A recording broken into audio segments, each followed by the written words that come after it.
नाज़रीन अस्सलाम वालेकुम। खबरनामे में आपका खैर मकदम है। सबसे पहले नजर डालते हैं सुर्खियों पर। मुल्क में बीजेपी का मुतबादिल तलाश करना होगा। कांग्रेस रियासतों में बीजेपी की शानदार कामयाबी पर बैरिस्टर ओवैसी ने उठाए सवाल।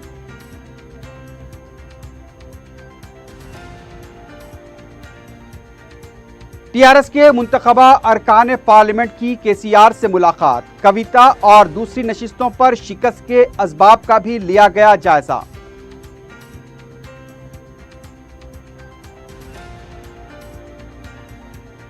कांग्रेस की बुनियादें इतनी कमजोर नहीं कि कोई उसे खत्म कर सके। बीजेपी किस्मत से कामयाब हुई है, सदर कांग्रेस का रद्द-ए-अमल।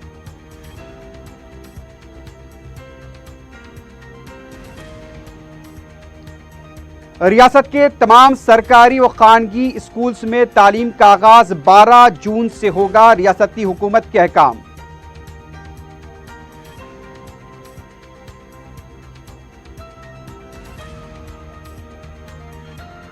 और चंचलगुड़ा और आजमपुरे में दो अलहदा वाकयात में लड़कियों ने पंखे से लटक कर की खुदकुशी। वजूहात का पता चलाने की कोशिश।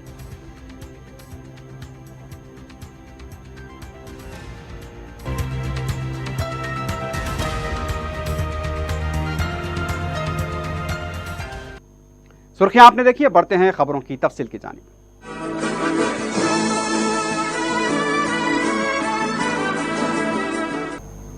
हैदराबाद की बावखार पार्लिमानी नशिस्त पर मुसलसल चौथी मरतबा तारीख साज कामयाबी हासिल करने वाले रुकने पार्लियामेंट व सदर मजलिस बैरिस्टर असदुद्दीन ओवैसी ने हैदराबाद के वोटर्स का तहदिल से शुक्रिया अदा किया है।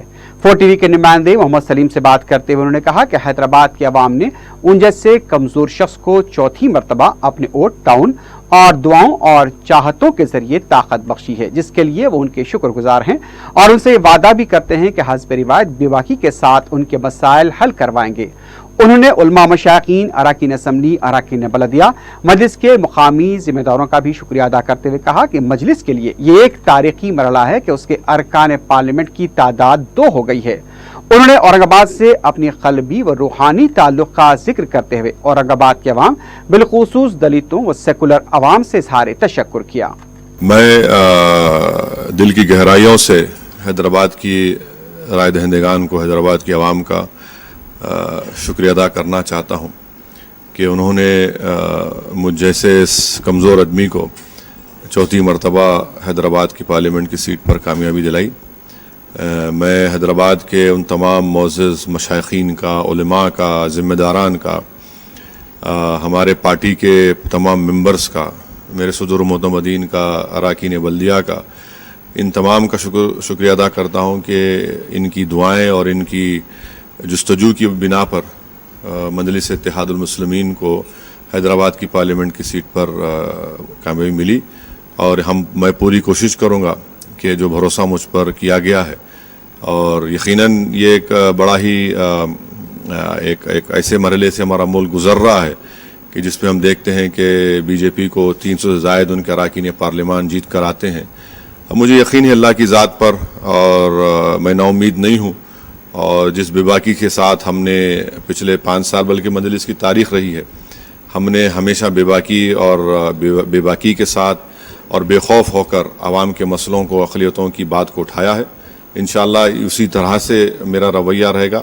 और अब की बार तो एक हमने तारीख़ बनाई है। मैं मुबारकबाद दूंगा हमारे मजलिस के उन तमाम सीनियर लोगों को जो आज ज़ईफ़ हो चुके हैं या फिर उनकी आज वो दुनिया में नहीं है। आज उनकी मेहनत और क़ुरबानियों के नतीजे में हमने एक और पार्लियामेंट सीट पर कामयाबी हासिल की कि महाराष्ट्र में इम्तियाज़ जलील की कामयाबी हुई। ये बहुत बड़ी कामयाबी है और यकीनन इससे हमारे मजलिस के उन तमाम बुज़ुर्गों को बड़ा इत्मीनान मिलेगा, खुशी मिलेगी कि कल तक जो हम पर ताने मारते थे कि एक आदमी है, एक ही पार्टी है, आज इंशाअल्लाह वहाँ पर महाराष्ट्र में इम्तियाज़ जलील को औरंगाबाद से कामयाबी मिली। मैं औरंगाबाद की आवाम का भी दिल की गहराइयों से उनका शुक्रिया अदा करता हूँ। और मुझे औरंगाबाद से एक क़ल्बी और एक रूहानी लगाव है। और मैंने हमेशा कहा है कि औरंगाबाद की सरज़मीन मेरे लिए बड़ी मुबारक सरज़मीन है। औरंगाबाद की आवाम मुझे इतनी मोहब्बत दी है और मेरे पास अल्फाज भी नहीं है। और यकीनन वहाँ पर औरंगाबाद की कामयाबी के लिए मैं समझता हूँ कि वहाँ इसमें जनाब प्रकाश अम्बेडकर साहब और हमारे जो दलित भाई हैं, जो औरंगाबाद की सेकुलर जहन रखने वाली आवाम है, इन लोगों ने इम्तियाज़ जलील को कामयाब किया। और मुझे यकीन है कि इंशाअल्लाह हम मजलिस और इम्तियाज़ जलील बहैसियत मेंबर ऑफ पार्लियामेंट के औरंगाबाद की आवाम के उनकी जो उम्मीद है उस पर उतरेंगे, औरंगाबाद में अमन को मजबूत करेंगे, औरंगाबाद के जो प्रॉब्लम्स है उसको वो हल करेंगे। वजीर आला के चंद्रशेखर राव ने प्रगति भवन में पार्लिमानी इंतखाबात में कामयाब होने वाले टीआरएस अरकान पार्लियामेंट से मुलाकात की और उन्हें मुबारकबाद दी। इसके बाद वजीर आला के चंद्रशेखर राव ने पार्लियामेंट नतायज पर जायजा लेने के लिए एक इजलास तलब किया। गौरतलब बात है कि इस इजलास में साबिक वजीर हरीश राव को भी तलब किया गया था। टीआरएस के ट्रबल शूटर माने जाने वाले हरीश राव कई महीनों से केसीआर से किनारा कशी इख्तियार कर चुके थे। पार्लिमानी इंतखाबात में उन्हें मेदखलकी की जिम्मेदारी सौंपी गई थी, जिसमें हरीश राव ने अपनी कारकर्दगी का सबूत दिया था। टीआरएस की 16 नशिस्तों पर कामयाबी को यकीनी बनाने की जिम्मेदारी केसीआर ने अपने फर्जंद केटीआर को दी थी। केटीआर की सदारत में दुख्तर कविता की शिकस्त केसीआर को हजम नहीं हो पा रही है। वजीर आला ने इजलास में इंतखाबात में पार्टी की शिकस्त की वजूहात का पता चलाने की कोशिश की है। वो कौन सी वजूहात थीं जिससे टीआरएस को शिकस्त हुई है।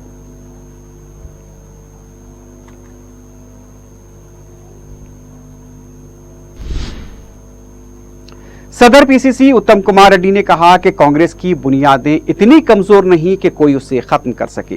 मीडिया से गैररस्मी बात करते हुए उनका कहना था कि टीआरएस को इख्तिदार से बेदखल करने वाली कांग्रेस पार्टी होगी। उनका कहना था कि 6 नशिस्तों पर हमारी कामयाबी के इम्कानात थे, लेकिन सिर्फ 3 नशिस्तों पर हरकियाती उम्मीदवार कामयाब हुए। बीजेपी उतनी मकबूल नहीं है, किस्मत से कामयाब हुई है। उत्तम कुमार रेड्डी ने कहा कि टीआरएस के मुतबादिल जमात सिर्फ कांग्रेस है। असेंबली इंतखाबात में बीजेपी की 100 नशिस्तों पर जमानत जब्त हो चुकी है। इससे अंदाजा होता है कि बीजेपी कितनी ताकतवर है। एक सवाल पर उनका कहना था कि पार्टी जो ओहदा देगी उस पर वो काम करेंगे। उन्होंने कहा कि पार्टी छोड़ने वालों से पार्टी को कोई नुकसान नहीं हुआ है।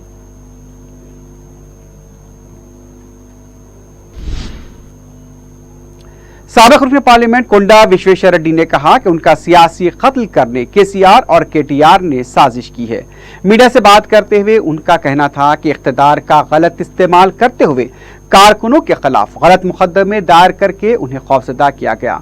शराब और रकम बड़े पैमाने पर खर्च की गई। चवल्ला से वो अखलाकी तौर पर कामयाब हो चुके हैं। जिस तरह रेवंत रेड्डी के खिलाफ साजिशें की गई थी, उसी तरह उनके खिलाफ भी साजिशें की गई। काउंटिंग सेंटर में पुलिस भी टीआरएस एजेंट के तौर पर काम कर रही थी। उनका कहना था कि करीमनगर निजामाबाद में शिकस्त से केसीआर की शिकस्त का आगाज हो चुका है। फेडरल फ्रंट की सरगर्मियां भी खत्म हो चुकी हैं। पहले ये बेहतर समझा जा रहा था कि लेकिन बाद में अब यह ख्वाब बन चुका है। सदर मजलिस बैरिस्टर असदुद्दीन ओवैसी ने कहा है कि इलाकाई जमातों का मुस्तकबिल है और रहेगा। मीडिया से बात करते हुए बैरिस्टर ओवैसी ने कहा कि शुमाली हिंद के मुकाबले जनूबी हिंद में इलाकाई जमातों ने बीजेपी को रोका है। सदर मजलिस ने कहा कि इन इंतखाबात के नतायज के बाद वो ये मानते हैं कि कोई अब ये नहीं कह सकता है कि बीजेपी को वो हरा सकते हैं। राजस्थान में बीजेपी ने मुकम्मल कामयाबी हासिल की। मध्य प्रदेश में जहां कांग्रेस की हुकूमत है, वहां पर कांग्रेस को सिर्फ एक नशिस्त पर इक्तिफा करना पड़ा। बैरिस्टर ओवैसी का कहना था कि जहां कांग्रेस पार्टी है वहां पर ही बीजेपी को कामयाबी मिली है। आंध्रा और केरला में बीजेपी अपने कदम नहीं जमा पाई। मुल्क को बीजेपी का मुतबादिल तलाश करना पड़ेगा। देखिए, पहली बात तो यह है कि रीजनल पार्टीज का फ्यूचर है और रहेगा। रीजनल पार्टीज ने ही नॉर्थ के बमुकाबले जहां पर रीजनल पार्टीज थे वहां पर बीजेपी के इस ऑनस्लॉट को इन्होंने रोक दिया। तेलंगाना में भी उनको कामयाबी मिली, मैं मानता हूं, मगर जो बीजेपी की जो ऑनस्लॉट था जो नॉर्थ और हिंदी स्पीकिंग एरिया में, वो तो रीजनल पार्टी जहां पर है वहां पर नहीं हुआ। ये बात सही है कि 188 पार्लियामेंट की सीट में से बीजेपी ने 177 सीट्स पर कामयाबी हासिल की और 300 में अगर 177 वहां पर जीत रहे हैं जहां पर कांग्रेस से उनका मुकाबला है, तो यह आपका सवाल वाजबी है। आपका सवाल वाजबी है, इस आपके सवाल में दम भी है, फेयर कमेंट है। मगर मैं नहीं कह सकता कि उस पार्टी को क्या करना है। मगर मैं ये बात को मानता हूं कि इस नतीजे के बाद यकीनन अगर कोई ये कहेगा कि नहीं हमारे पास ही एक राइट है मुल्क को चलाने का या बीजेपी को हराने का, तो मैं नहीं समझता कि अब वो उस बात में ज़्यादा दम रहने वाला है, क्योंकि राजस्थान में पूरा जीत गए, मध्य प्रदेश में कांग्रेस की सरकार है, वहां पर सिर्फ एक सीट पर कांग्रेस को कामयाबी मिली। तो यकीनन ये आपकी बात बिल्कुल सही है। नहीं रीजनल पार्टी से जब बात करेंगे, जगन मोहन रेड्डी आंध्रा में जीते, वहां पर बीजेपी को पूरी 25 पार्लियामेंट काउंसिल में सिर्फ 10 कितने वोट मिले, 10,000 वोट भी नहीं मिले। हाईएस्ट जो वोट मिले उनको, जहां से पुरंदेश्वरी खड़ी थी, 30,000 वोट मिले। वैसे आप केरला में चले जाइए, जहां पर कांग्रेस है वहां पर उनको कामयाबी मिल रही है। ये बात फैक्ट है, मैं कोई पॉलिटिकल पॉइंट स्कोर करने के लिए नहीं कह रहा हूं। तो यही तो अब इस देश को मुतबादिल तलाश करना पड़ेगा, और मुझे पूरा यकीन है कि 2014 में और अब 2019 में फ़र्क ये होगा कि इस बार बीजेपी अपने हिंदू आइडेंटिटी या नेशनलिज्म को सामने रखकर अब जिन्होंने वादे किए उससे बच पाएंगे या उससे छुपा दे सकते हैं। इस बार उनको काम करना पड़ेगा, और इतना बड़ा मैसिव मैंडेट इनको मिला है, इनको बताना पड़ेगा काम करके। नहीं बताएंगे तो फिर देखिए, जब हिंदुस्तान की अवाम इनको आसमान पर लेकर जा रही है तो कल ज़मीन पर भी लाएगी। इस देश ने इंदिरा गांधी के उस दौर को भी देखा जब लोग बोलते थे कि India is Indira, Indira is India. इस देश ने वो भी देखा, आज भी देख रहे हैं। मगर मुझे यकीन है कि हिंदुस्तान की इलेक्टोरेट इनसे अब सवालात करेगी, और हम बहैसियत अपोजिशन इनसे पूछेंगे, इनको एक्सपोज करेंगे, इनसे पॉइंटेड क्वेश्चन करेंगे। देखिए, बीजेपी का जो स्ट्रांग पॉइंट था वो नेशनलिज्म, जिसका काउंटर नहीं कर पाए नेशनल पार्टीज, उसको उन्होंने अप्रोप्रिएट कर दिया और तोड़ मोड़ कर पेश किया। हिंदू आइडेंटिटी उन्होंने उसको इस तरह से पेश किया। तीसरा, यकीनन बीजेपी के पास एक फॉर्मिडेबल इलेक्टोरल मशीनरी है, चाहे सोशल मीडिया बोलिए या मीडिया में बोलिए, वो उन्होंने उसका इस्तेमाल किया। तो ये चीज़ें हैं जिसको तमाम पार्टीज को देखना पड़ेगा, गौर करना पड़ेगा, और उसके लिहाज से अपनी स्ट्रेटेजी को बनाना पड़ेगा। सर अब नहीं, लड़ते थे, लड़ते हैं और लड़ते रहेंगे। देखिए, इस मुल्क की कॉन्स्टिट्यूशन और उसके डेमोक्रेटिक प्रिंसिपल्स की हिफाजत करना, हम ये काम करते और करते रहेंगे।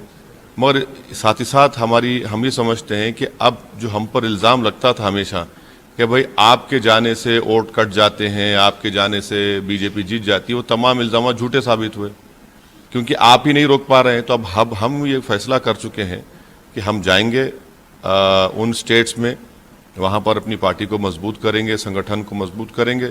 चाहे यूपी हो, वहाँ पर यूपी में हम लोग दूसरे पार्टी से भी अलायंस करेंगे, जो छोटे पार्टियाँ हैं उनसे मिलेंगे, उनसे काम करेंगे। और जो महाराष्ट्र में हमने किया, देखिए ये नैरेटिव क्या बन चुका है कि मुसलमान टिकट दिए तो नहीं जीतता। इम्तियाज जलील जो आपकी जर्नलिस्ट कम्युनिटी से है, वो इलेक्शन फर्स्ट टाइम लड़े और जीत गए। हमने अलायंस किया हमारे बड़े भाई बाड़ा साहब, प्रकाश अंबेडकर साहब के साथ। तो इसी तरह से हमको आगे बढ़ना है। ये अब इनकी बातों को मैं सुनने वाला नहीं हूं जो कहते थे कि भाई वोट कट जाएंगे, पोलराइजेशन होगा। अरे भाई, सब चीज हो चुका है अभी, अब इससे बढ़कर नहीं हो सकता। तब हम रुकने वाले नहीं हैं। आप सही कह रहे हैं, हम अपने संगठन को, अपनी पार्टी के काम को, इलेक्शन जो जहां पर हम नहीं लड़े वहां लड़ेंगे आइंदा। पश्चिम बंगाल, उत्तर प्रदेश, हाँ क्यों नहीं, यकीनन ये मेरा मुल्क है। मैं देखिए, इलेक्शन जीतना तो सेकेंडरी है, मगर डेमोक्रेसी को मजबूत करना, उन नौजवानों में एक डेमोक्रेसी के फेथ को और मजबूत करना, मैं समझता हूं कि मेरी प्राइमरी ड्यूटी है, उसको करूंगा। नहीं, ना सिर्फ मुसलमान बल्कि दलित समाज के लोगों को और उन समाज के लोगों को जो हिंदुस्तान की कंपोजिट कल्चर पर यकीन करते हैं और जो ये उम्मीद लगाकर बैठे हैं कि इस संघ परिवार के इस मिशनरी को हराया जाए, उनके पास हम ऑप्शन बनेंगे, ऑल्टरनेट बनेंगे। नहीं, बिल्कुल नहीं निकली, हरगिज नहीं निकली। मैं आपसे कह रहा हूं कि केसीआर का जो प्रपोजल था, एक आइडियल प्रपोजल है वो, और वो आज भी रिलेवेंट है। आज भी इनको समझने की ज़रूरत है, क्योंकि अगर ये लोग चाहते हैं, खासतौर से रीजनल पार्टीज़, कि इनका वेट रहे, इनके फेडरलिज्म में जो खास तौर से जो कंकरेंट लिस्ट सब्जेक्ट्स है वो स्टेट को आए, तो इनको सोचना पड़ेगा। जो केसीआर का प्रपोजल है, ये खास तौर से रीजनल पार्टीज़ के लिए बहुत ज़रूरी है, जो आज भी रिलेवेंट है। अभी कल ही तो नतीजा आया है, तो इतना जल्दी इस सवाल का जवाब नहीं दिया जा सकता। मगर आगे देखिए क्या होता है, अभी इतना जल्दी तो कोई नहीं कह सकता इस बारे में। हुकूमत ने ऐलान किया है कि रियासत में सरकारी व खानगी स्कूल्स में तालीम का आगाज 12 जून से होगा।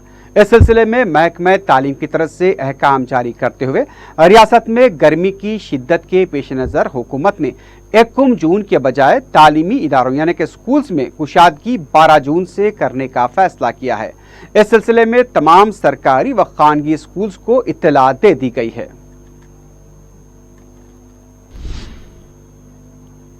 इंटरमीडिएट नतायज में हुई बेकायदियों की वजह से खुदकुशी करने वाले तलबा के सरपरस्तों ने चीफ सेक्रेटरी से मुलाकात करते हुए ग्लोबरीना कंपनी के खिलाफ कार्रवाई का मुतालबा किया।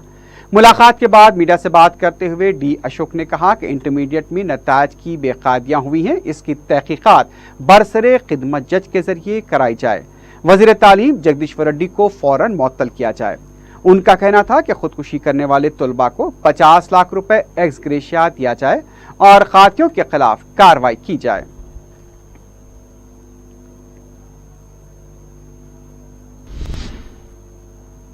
रियासती वजीर टी श्रीनिवास यादव ने कहा कि सियासत में नौजवानों को मौका फराहम करने के मकसद से पार्टी ने टिकट दिया था। पार्लिमानी नतायज पर तबसरा करते हुए अपने फर्जंद साइकरन की शिकस्त पर उनका कहना था कि इंतखाबी मुहिम के दौरान अवाम का मुस्बित रोल था, लेकिन मुल्क के सियासी मौज़ूआत से शिकस्त हुई। उन्होंने कहा कि शिकस्त को एक सबक के तौर पर लेते हुए अवाम की खिदमत को जारी रखा जाएगा। जमहूरियत में अवाम का फैसला ही काबिल कबूल है। उन्होंने इंतखाबात में साइकरन का ताउन करने वालों से भी इजहार तशक्कुर किया।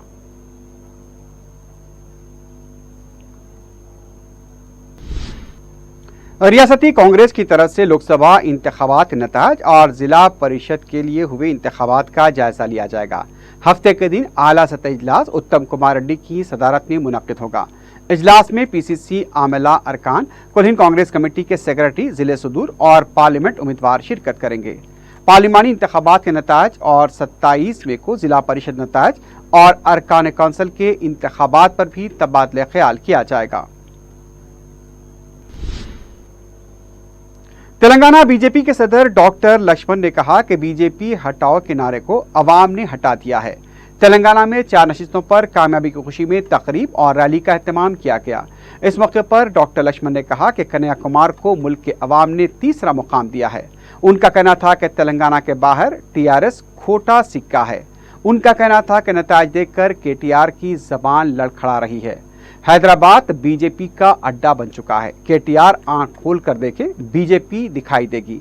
सिकंदराबाद से कामयाब होने वाले किशन रेड्डी ने कहा कि टीआरएस के गुरूर और तकब्बुर की सियासत का अवाम ने जवाब दिया है।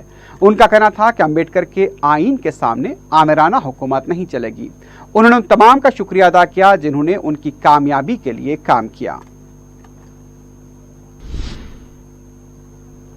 तेलंगाना में जारी गर्मी की लहर आइंदा मंगल तक बरकरार रहेगी। जुमे के दिन आदिलाबाद रियासत का सबसे गर्म तरीन जिला रहा, जहां दर्जे हरारत 40.3 रिकॉर्ड किया गया। निजामाबाद रामागुंडा में दर्जे हरारत 45 डिग्री रहा। रियासत में जहां एक तरफ गर्मी की लहर बरकरार है, वहीं चंद मकामात पर तूफानी हवाएं और अचानक तेज बारिश की पेशकयासी की गई है। हवाएं 30 से 40 किलोमीटर फी घंटे की रफ्तार से चल सकती हैं। गर्मी की लहर से अजला आदिलाबाद, निजामाबाद, पेद्दापल्ली शदीद मुतासिर हैं।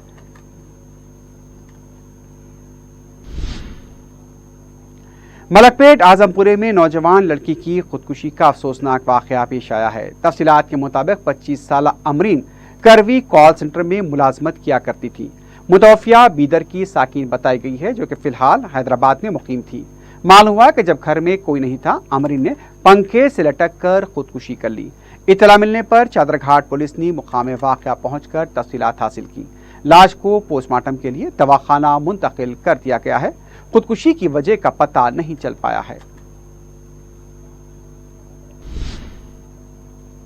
मलकपेट के ही चंचलगुड़ा नई सड़क इलाके में एक और अफसोसनाक वाकये में 13 साल लड़की ने पंखे से लटक कर खुदकुशी कर ली। तफसीलात के मुताबिक मुतवफिया के वालिद खानगी ट्रैवल कंपनी में ड्राइवर हैं। जुमेरात की रात को वो हस्ब मामूल अपने काम पर रवाना हुए थे, जबकि उनकी अहलिया उनकी वालदा के हमरा दवाखाना गई हुई थी। लड़की के चचा जब जरूरत से फारिग होने के लिए घर आए तो उन्होंने वहां अपनी भतीजी की लाश को लटका हुआ पाया। फौरी पुलिस को इतला दी गई। लाश को पोस्टमार्टम के लिए दवाखाना मुंतकिल कर दिया गया है। पुलिस मसरूफ तहकीकात है। खुदकुशी की वजह का भी पता नहीं चल पाया है।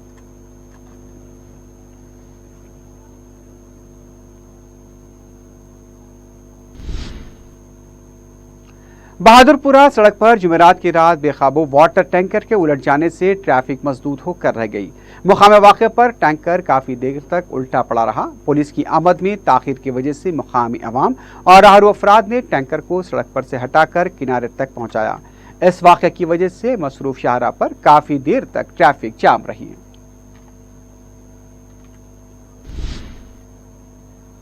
आखिर में सुर्खियों पर एक बार फिर नजर डालते हैं। मुल्क में अब बीजेपी का मुतबादिल तलाश करना होगा। कांग्रेस रियासतों में बीजेपी की शानदार कामयाबी पर बैरिस्टर ओवैसी ने उठाए सवाल।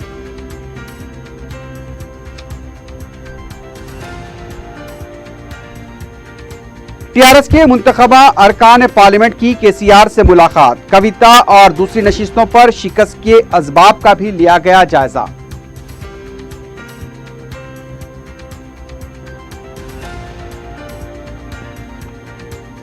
कांग्रेस की बुनियादें इतनी कमजोर नहीं कि कोई उसे खत्म कर सके। बीजेपी किस्मत से कामयाब हुई है, सदर कांग्रेस का रद्द-ए-अमल।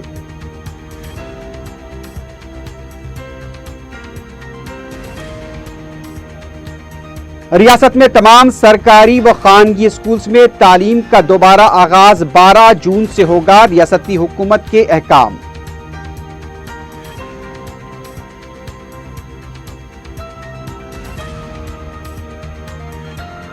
और चंचलगुड़ा और आजमपुरे में 2 अलहदा वाकयात में लड़कियों ने पंखे से लटक कर की खुदकुशी। वजूहात का पता चलाने की कोशिश।